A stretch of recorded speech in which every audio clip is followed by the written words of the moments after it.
to the final activity of the day. My name is Jerry Smith, I'm one of the trustees of this building, so that's how it's job. We've got a couple of interesting speakers on community shares. One talking about the speak first. We'll talk about the kind of general picture that's involved in the whole community shares issues. And then we've got Sally Hinton from Midley Village Shop up the road, up the hill, who will talk about her local examples. So without further ado, I'll hand over to Jim. Thank you. Well, there's a saying amongst the that one of these presentations here somewhere.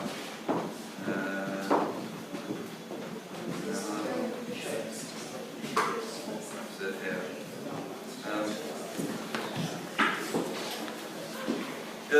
There's a saying in the investment. Amongst investors, one of the first things you learn is never make an investment unless you know how to get your money out again. Always plan your exit route. And in the spirit of planning exit routes, I've come from Bristol today, and I'm not going to get back to Bristol today unless I can scrounge a lift or somebody to either Manchester or Leeds. So if anybody here is driving to Manchester or Leeds, can you let me know afterwards? The relevance of planning your exit route will become evident. It is actually central to this, and why all the work we've been doing around community shares has suddenly taken off. It's because the particular legal format we have been using allows investors not only to put the money into a community initiative, but also allows them to take the money out of the initiative. And that's absolutely key. It's the magnet. If you don't go away with any more than one idea today, that should be the idea that you understand most of all, is that it provides communities with a way in and a way out of investment. What's it all about? Well, I mean, the work I've been doing on the Community Shares Programme, which was a research project funded by the Department of Community and Local Government and the Cabinet Office as run in partnership between Locality and Cooperatives UK, really marked, I suppose, what was underpinning this was a sort of historic shift from fundraising in communities to investment, and it's a huge shift. And there are a number of caveats. The first one of these being the most important, that actually this will work for some community services, but not all. It's only the ones that will actually work to a business model. If it works for a business model, then this is a good idea. If it doesn't work for a business model, then forget it. So, and some community services, like a shop, that's got to be a market, that's got to be an enterprise. So it should work to this model.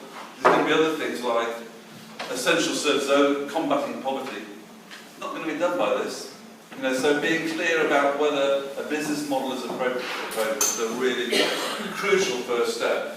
And I think the field will split roughly 2 and 2 there.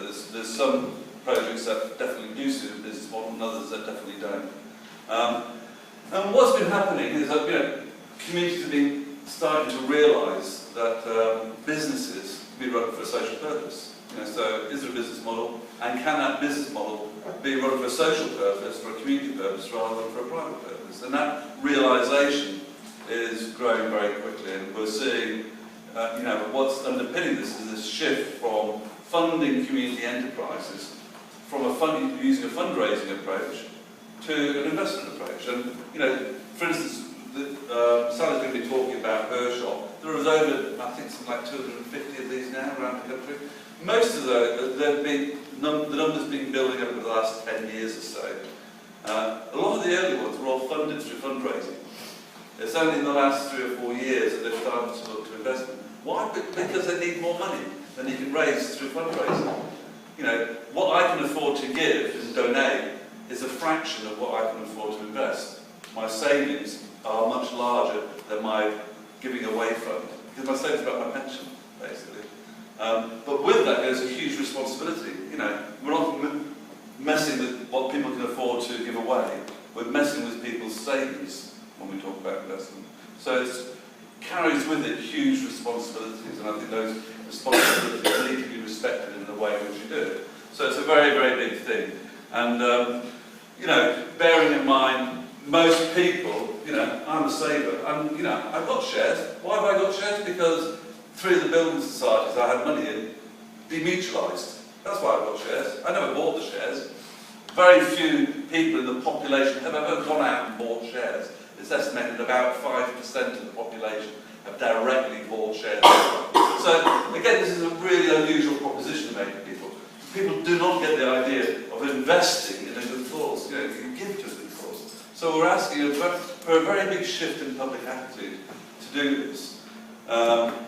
But I think it's a remarkably important trend. Now, this is, when we started the Community Shares Program back in 2009, we were faced with this as a history. And we noticed in 2008, when we first approached the DCLG about this idea of looking at community shares, that there was maybe something going on. But before the decade preceding it, there was about 3 cases a year of it. Something was starting to happen, and actually, the something that was starting to happen here was the banking crisis. And of course, I would like to say it's all due to community shares, but actually, I think there's been a huge shift in public perception about money and where the money is and what it's doing. And you'll see that, one of the great things about this project is this extraordinary growth we've had in the numbers. So last year, there was it's gone from an average of 3 a year to over 100 last year. And we're confident that this growth will continue further forward. You can see here too, we've been mapping the different types of, when the community share is made, what the legal format is used. And there's a choice of either community interest companies, PLCs, or industrial property societies. And the vast majority of these have been done using industrial property societies. We didn't know that when we started out, but it very quickly became evident. And what I'd like to just very quickly explain is why industrial property societies have become the dominant form. And it's for that simple reason to do with the exit route. Because if you set up a company, the type of share capital they use is what's called transferable share capital. So you have to, the company has no obligation to buy those shares back from you. If you want to get your money out, you have to find a buyer of those shares. And that's fine if you're a large company and you've got a listing on a stock market. That's what the stock market's for. It's for trading in shares. There's a market for those shares. Or if you're a small company, there'll just be a handful of owners typically, and you can sell the whole business. You can do what's called a trade sale. So you sell, there'll be 3 or 4 owners, and they'll agree to sell the business to another person or another entity. The problem with and various people have been investigating this idea. What about, if you have lots of owners, buying a share in a smaller percentage of shares, very, very little motivation to do it. It can be initially, for instance, one of those PLCs that were on the previous slide is the Alternative Technology Centre in Wales. And when they wanted to raise £1 million to build a funicular railway up to their site, they made a share offer which said, we want to raise £1 million, we'll never pay a dividend, and you'll never get your money back. And that was sort of okay for the generation that bought it in 1990. The problem now is, 20 years on, there's people inheriting these shares, and they're going along to Alternative Technology Centre. How do we get our money back? And the shares are actually worthless. They actually have no value. And the problem is, you try and put those in the stock market. Well, there'll be no stockbroker buying them. Stock markets generally only work for companies that have capitalisation of about 50 million. That's the minimum capitalisation. At the moment, the plus market, which coincidentally is a bit of rock family trees, it was owned by a company of stockbrokers called Jenkins and Jenkins, which used to be called the OFEX. It then became Plus Markets. Is now struggling to find a buyer. They're not finding a buyer. Why? Because it doesn't work. Interestingly, the Jenkins and Jenkins, one of them is Jonathan Jenkins, who's the head of the social investment business. So it's his old family firm that is now struggling to find a market. Interestingly, Jonathan has put money into the what's it called, the social stock exchange, an idea that's now been in formation. They've been working on their feasibility study for 5 years, Yeah? And can you see, there's sort of a problem, which is they're trying to reinvent the wheel, and they'll never crack that, because actually a stock market will only work if you've got organisations on it that are large enough to have lots and lots of buyers and sellers, which means being, I think, at least 50 to 100 million pounds of capitalisation, which in our sector is only a handful of organisations. Indeed, you could probably reel them off. It's 100 largest charities and maybe 100 largest IPSs, and that's about it. That is the sum total of their potential market for that. With ours, with industrial problem societies, which is a separate body of corporate law, it gives limited liability status, like a company, but in every other respect it's entirely different, and its share capital is entirely different. Instead of the share capital being transferable from one person to another, a society issuing share capital does so in the form of what's called withdrawable share capital. So the organisation has an obligation to buy that share capital back when the member wants their money back. They can set terms and conditions. They can suspend withdrawals for the first initial period. They can say you've got to give us 3 months' notice. They can say we can only afford to allow 10% of our total capital to be withdrawn in any 1 year. So you can set terms and conditions. But essentially, they've got to provide the investor with a way out. And that's the big difference, which is why it works, and what makes all of this possible. The share capital also has a number of other very important social features, so it's, which is enshrined in this body of law, which is why the law here is so important. For a start, it's democratic finance, so it's one member, one vote, not one share, one vote. If you buy shares in a KIC, you're buying essentially the voting power. So if you buy 50% of the shares in a KIC, you run it. That's your business. So KICs are inherently not, in their basic form, democratic organisations, whereas societies are. There's no speculative gain possible with withdrawable shares. So it's not like Facebook, where you buy the shares in the hope that the shares will go up in value. Here, the capital gain is not accessible to the shareholder.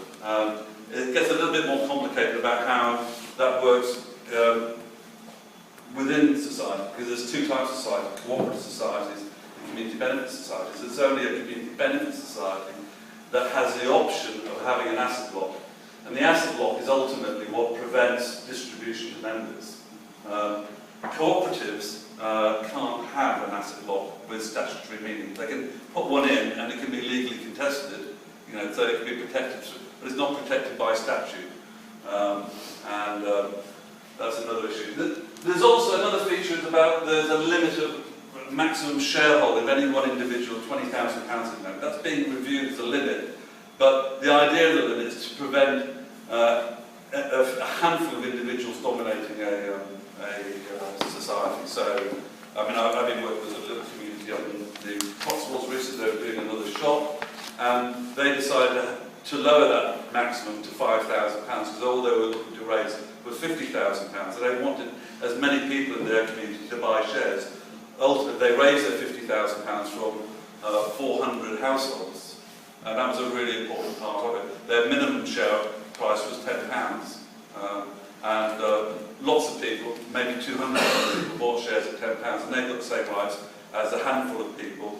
I think there was 2 or 3 who bought the maximum allowable of 5,000, and that's a very important feature of the sort of the social nature of this legal form. And then the final one is around, there is a cap on interest rates in the same way that there is within a KIC, but here it's a flexible cap. It's based on a policy statement that it shouldn't be excessive, essentially. It says it shouldn't be any more than is sufficient to attract and retain the investment.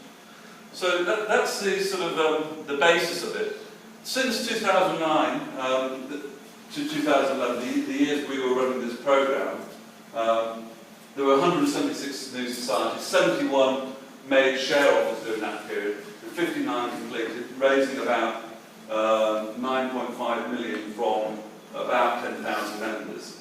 And can you see that the average amount raised 161,000. The median size, 50% of the schemes raised less than 58,000, half of those raised more than 58,000. So quite often funding quite small initiatives. You know, it's about finding finance in a much smaller realm. And the average membership, it was 178, 150 was a median there again. So you know, a typical scheme would be raising about 60,000 from about 150, 160 people. That's the sort of typical size of scheme. And again, we've got data on the average investment per member. What we haven't got is that we don't know the median point because there's no database exists of all the different investments. But my guess is that the median investment is much lower than that. We know in the individual cases, for instance, the phone co-op is funded this way. It has an average investment of 300, but a median investment of £30. Yeah, so there's a very big difference. But, you know, a few people investing a lot takes the average up quite significantly. So this is an accessible form of engagement for most communities, if you play it right. These are the sectors that it's growing, and I've divided pre-2009, post-2009. These are the numbers that have completed. I'm sure these slides will be made available later on. I mean, so they'll be on the website. This gives you some idea of where the different growth sectors are. Here, the co-op shop, the co-op. That's a large part of this one here. A large part of the membership. About 8 million of the members are in this one co-op. Only about 67 million. The co-op group only has about £67 million of share capital, hugely dwarfed by its reserves of about 6.7 billion. And that's really, I mean, this legislation is written for co-ops, but co-ops haven't used it because they've, you know, for the last 50, 100 years they've been relying on their reserves as a source of finance rather than shareholders. But you can see where it's growing, and community shops are right up there. There's 33 out of about 250 now have gone down. And actually, in the last year, more than half of the new shops have started out with investment rather than fundraising as an approach. Another slide I've prepared, which we can talk about these. I'm going to wind up very quickly. This is a distribution of where it's happening. And it's quite interesting at the moment. I mean, I'm from Bristol, so I'm very proud about this. It's all happening down in the southwest. That's the hotspot. The other hotspot is sort of the northwest. If we looked at the northwest, actually it's all concentrated, a large part of this is in Cumbria. So there are hotspots around the country where there seems to be action. And that's because I think once communities learn how to do this, it inspires them to repeat the behaviour for other nearby communities to replicate it. You'll see that London's a virtual desert. I sort of like that too, I don't know why. It's sort of a terrible anti-London thing I've got. But, I often wonder why is London so quiet on this. But let me finish with this slide, which is, if you're thinking about this, is this the right option? Here are 10 questions you can put to yourself. And they split roughly into the community on the one side and the proposal itself on the other. So the community, do you have a history of organisation in your community? Are there established membership databases? Have you got contact with your community? Is there a track record of fundraising?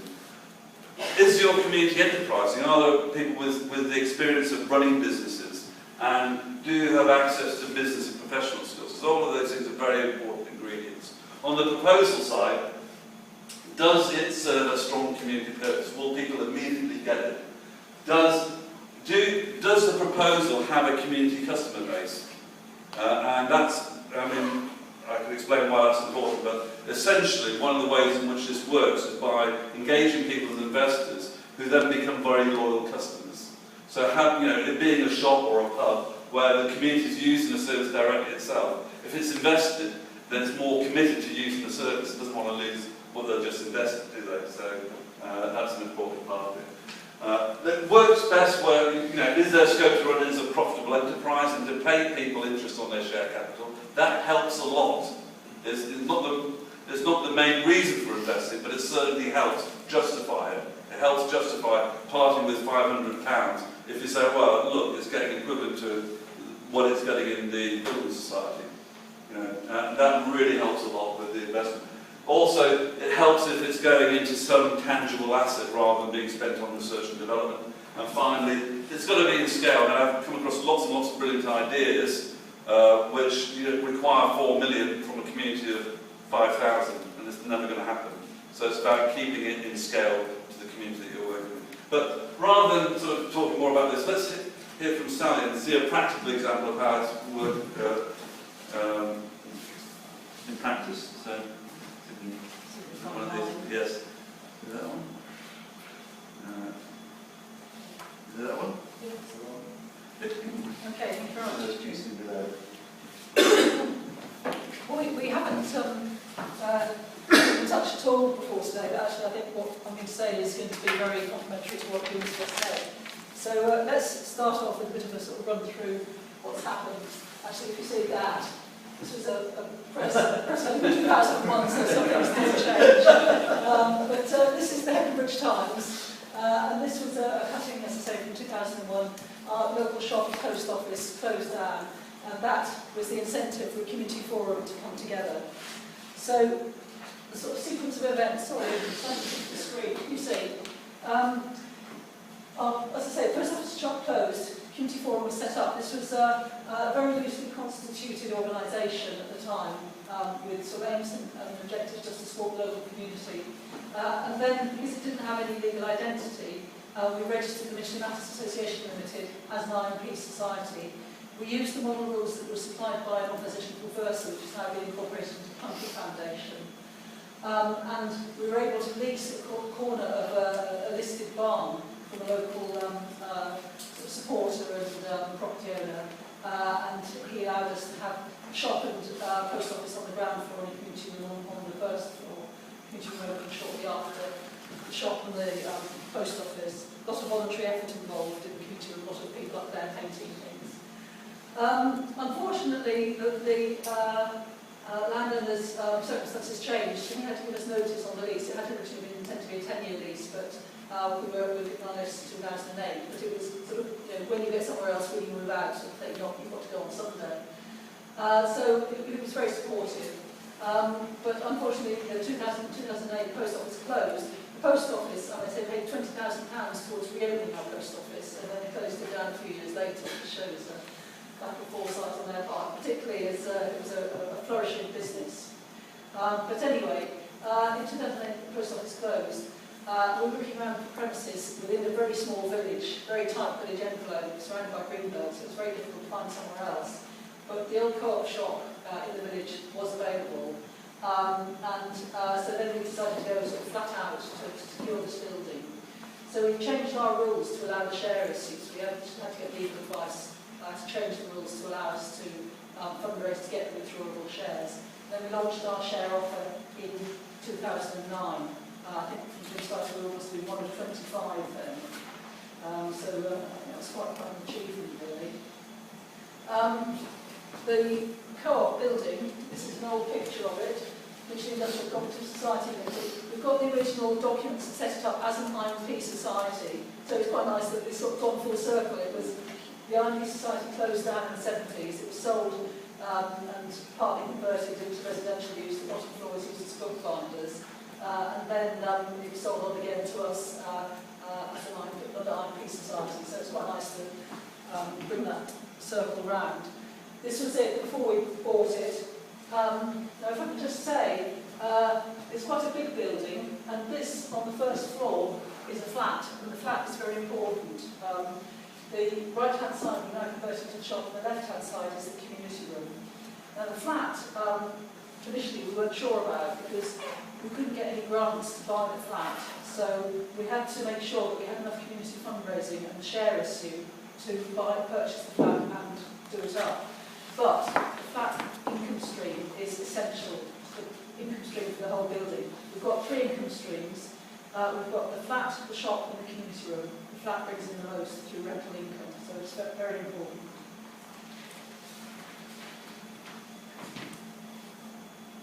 So our project was funded by a variety of means. We were very reliant on grants. The community share issue was sort of well, not a small part, but a minor part of our fundraising. We went for as many grants as we could possibly apply for. We won't get all of them, but astonishingly we did, thanks to the quality of the person who was doing our applications. So we got money from South Pennines Leader, the local Pennine Prospects company, the Tudor Trust, and thanks to Nigel Oliver, who was here today, we got money from Biff Ward and the Green Business Network. We also were successful, astonishingly, in getting money out of the big lottery fund. In those days we could get money from the Yorkshire Business Link. So we were very successful in raising in the region of nearly £200,000 from the grants. But the community funds and share issue were also an important part of it. Because we had a track record of our community shop, we had about £30,000 in the kitty, which was a huge boost, a huge help. The share issue we aimed to raise 55k. Just to say a bit about the grants, what isn't on that list is actually a grant from the Pumpkin Foundation that we ended up not taking up because it was a linked grant and loan. And we decided in the end not to accept it because we basically didn't need the loan. But because we had that security, that offer of grant, that then levered in all these others. So without that initial grant offer, we probably wouldn't have done half so well. So the shares, we had to produce a legally binding offer document, which is very detailed. We aimed to raise £55,000. We actually raised £53,000 in the end. Our limit was the shares were £50 each. As Jim said, maximum holding was £20,000. We sold over 1,000 and raised 3k. The details of our offer was that no interest would be paid for 5 years. The shares would be redeemable after 5 years. Obviously people had to buy a non-withdrawable share from a member of the association, so our membership doubled. And most people bought a small amount of shares. Only a few actually invested large amounts in the company, which was a huge help. But a lot of the money came from the small investors. And I think it's a sign of the times, really, and part of the luck that really contributed to our project, that we were able to get people's money in this way. People were saying, well, I'll get 0.1% interest if I leave it in the bank, so I might as well give it to this bunch. So I think we were lucky. Things to think about in terms of issuing the shares. We had to change our rules, so that was a sort of legal process, and we registered with the FSA. Obviously, you have to put your funding, your business plan together, or get all your funding streams set up. That business plan has to be very, very detailed and very well thought through. There are considerable legal costs involved in not only changing the rules, but also getting legal approval to the offer document. We had to go through a very sort of tough diligence process. And we were very fortunate in finding a company of solicitors who would do pro bono work for us. But we did get a price to do that legal work, and it would have been sort of £3,000 to £4,000. As our budget was sort of just over £200,000, that would be a huge whack out of that. Cash flow, very important. With some of the grants, they were made in arrears, so we had to have the cash flow to pay the developer, to then claim the grant, to pay back. So you have to make sure that all your financial side is tied up completely. Grant conditions are important, particularly grants that are going to be taking charge on the building if you've got a building or capital assets. And as Jim mentioned, sort of the exit plan, paying back the shareholders. And our exit plan was linked to the flat. I've said security for investors. What we said in the offer document is that if we haven't got the money to pay back shareholders at the end of 5 years, when they couldn't ask for their money back, then we will sell the flat and raise the money that way. In fact, we won't need to do that because the income streams are coming in from the three arms of the business to support what we want to do. And also management of shareholder information. You've got to keep a database, there's data protection issues. You've got to make sure that that database is kept up to date. You've got to contact everybody for the AGM. All their email addresses have changed. It's a nightmare, but it has to be done, and you have to think about it in advance. That's the inside of our community shop. It's about 3 miles from the bridge. Everyone wants to go and have a look on top of the hill. You won't do that. Everyone else might be. Well, I haven't said that. It was all right yesterday. So the outcome from our share offer fundraising, a lot of hard work, was that in June 2010, the new shopping community were opened, and then we found tenants for the flat shortly afterwards who were still there. So what are the extra ingredients?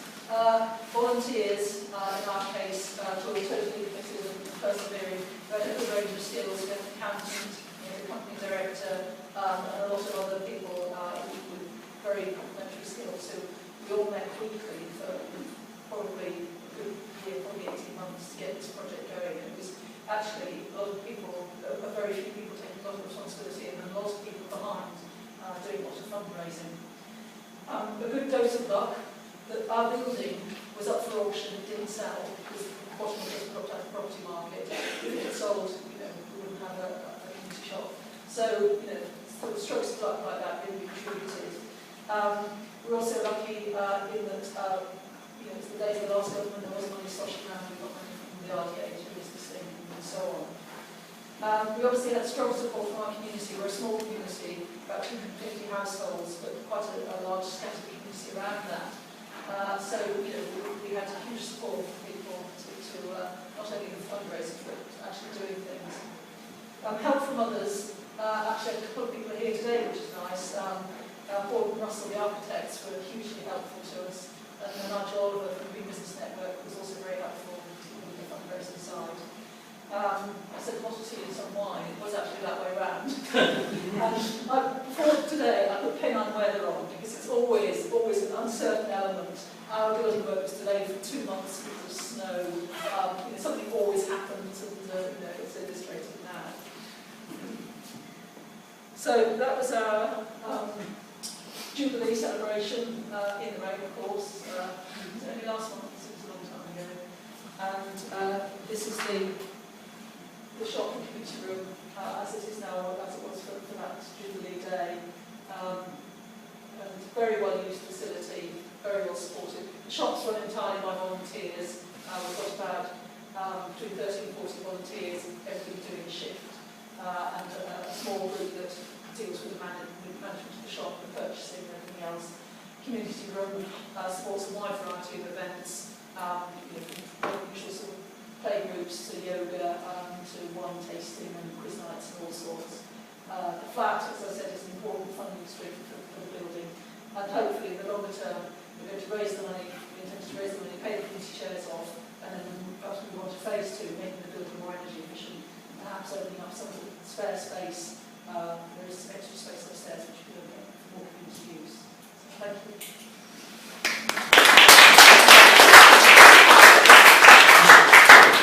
Thank you very much. Over to the rest of you. We've got just shoot under a quarter of an hour. We'll go back down.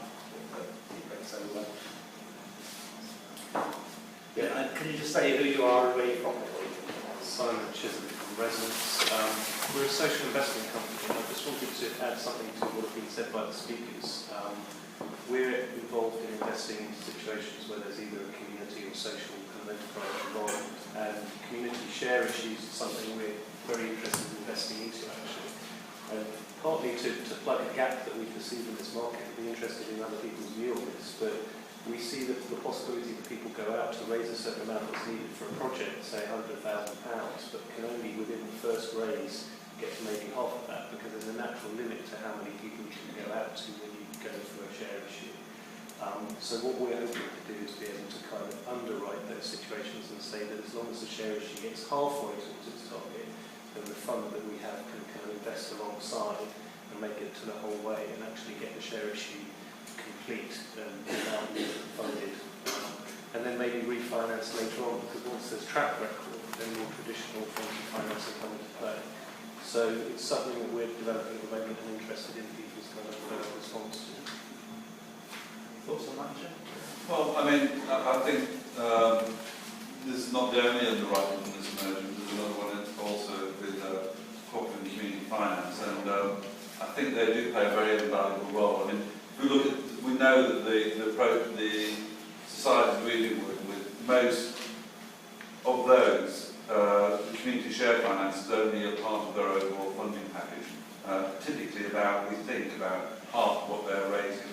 And what share capital can do, though, is actually help bring in other forms of finance.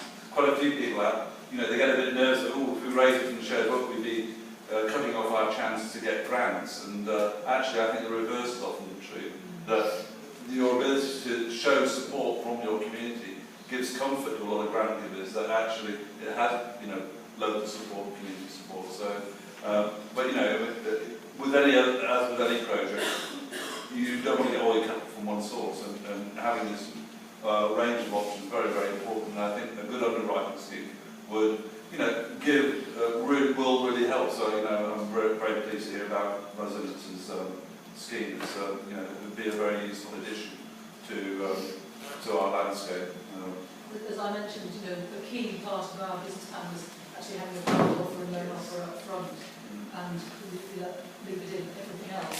So I think your offer would be very helpful to include it. Dave Pinner, Elbridge Trust, Solihull. Is there a natural maximum that which can be raised to a community share account? The answer probably is no. There's no legal limit.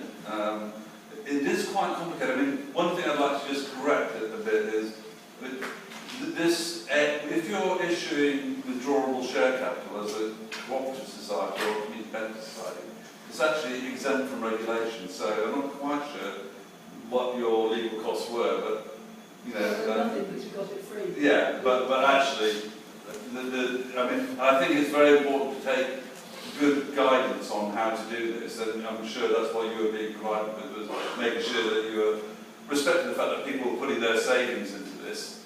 But at the moment, there's no regulatory control around this, and there's no upper limit. If we turn it up from the largest one is, I think, the largest one is Westmill, which raised, I think, just over £5 million. It was a wind farm in the sort of Oxfordshire, Wiltshire border area.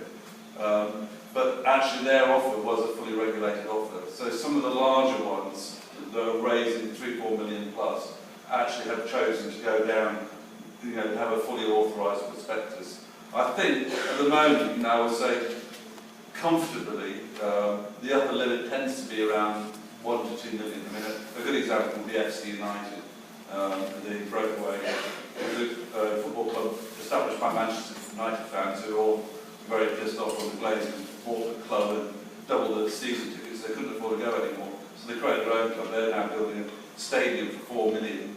They raised £500,000 in donations, which gave them their risk capital to do all the development work. They've raised £1.7 million in share capital, and the rest I hope to bring in forms of grants and debt for a £4 million bill. And I think that's, at the moment, that's the sort of upper range of the ability. And I'm sure we will see there's probably about a dozen or so million plus schemes. There's quite a lot in the sort of £250,000, £500,000 range. But the exciting thing for me is that there's a hell of a lot around the 50,000 range. It's just local communities doing it for themselves, and that's really the big application for me. I'd like to see, I think this is a really, really good way of engaging. I think, one thing I'd like to encourage Sally to think about is, rather than redeeming all these shares, and seeing shareholders a bit of an administrative nightmare, start to see that as a vehicle for community engagement, of trying to encourage people to use the shop, keep involved in it, keep supporting it, and to use that multiple connections. This whole talk about stakeholders is though that they're separate groups of people, that the investors are over here, the volunteers are over there, the customers are over there. What we want in communities is people to be everything, to engage them in multiple ways and get them all involved in many aspects. And, having the responsibility of holding people's money in your communities is a very, very powerful bind, and one that we should celebrate and welcome and develop and learn how to really use that as a very powerful engagement tool. So can we bring somebody else in? No other questions? It was just an observation, really. He talked about the business model really being to the forefront rather than the kind of grant mentality. And I wondered if you wanted to just comment on that shift, really, in perceptions and culture, I suppose. Yeah, I think this is, to me, it's a really, really important area to, first of all, to distinguish with what the ambition is, what the purpose is. Can it be run through a business model or not? You've got to be really clear-headed about that. And there's lots of good causes that should never go within a million miles of a business model, and should only ever be reliant on voluntary income or on, should be, a matter of public and government support. But where a business model can be, and there's some borderline cases. I mean, a good example coming, through today would be library services. I think that's a really borderline case for me. And the problem with libraries, I would say, it probably should be a business model, but nobody knows what a business model should be for media, because people spend on media. So there is a media market. The problem is that it's dominated by very, very large forces now. People's media spend tends to go on very large companies like Sky, and reconnecting people at a community level back to their media spend and how they spend their money on media, and away from Sky and Amazon and these companies that are dominating media spend to re-engage in local media spend. That's a very big challenge. So there's some complicated there. In terms of addressing, what always scares me is when communities come to me with, well, we've identified these needs, and there's a very big difference between a need and a market. And I think we shouldn't ever confuse the two. Just because we've identified a need doesn't mean there's a market solution to it. So it's a complicated area. Is there anyone here who's actually running or involved in a share issue?